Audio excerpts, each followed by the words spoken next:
Хаврын улиралд хүний бие ядарч суулдах, нойром өглөх, анхаарал сулрах шинжилэрх нэлбэх. Өвлийн турш хоромтлогдсон шимтгийлийн нөөц багасдагтай холбоотой юм.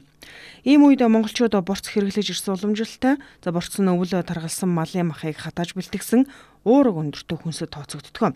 Төмөр цайр зэрэг эрдсээр баялаг тул дархлааг дэмжих цус багталтаас сэргийлэхэд нэн тустай.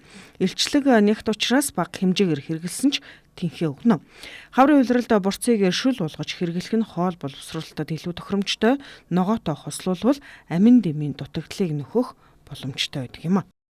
Хаврын улиралд бид нар яах вэ гэхээр ерөөхдөө хадоодны галын элч ерөөхдөө суларж идэг үе байдаг байхгүй юу? Өвөл иддэг шиг нөгөө ахтар адууны мах, хоньны мах эднэрийг бол ингээл өдөр болгон ингээл хэрэглээд байх юм бол одоодны галын элч мэн дийлдэхгүй. Одоо тэрийг боловсруулж дийлэхгүй. Нүүдэлчин монголчууд хавар маш их борц хэрэглэдэг. Уургийн нэвтрэл маш ихтэй байдаг. Хаврын улиралд өшөө зүгийн балыг бас их сайн хэрэглэх хэрэгтэй байдаг. Бадган махуд мань ерөөхдөө хөдөлж хийлдэг. Хамгийн сайн ундаа бол өглөө өлөн дээр нөгөө зүгийн балтаа усыг уух маань бадганыг амтлуулж хүлгэлтэй байдаг учраас зүгийн балтаа усыг хэрэглүүлэх аятайхан сайн. Хаврын одоо улиралд бид нэр сүйтэй цаг юм жоохон бага хэрэглэх хэрэгтэй.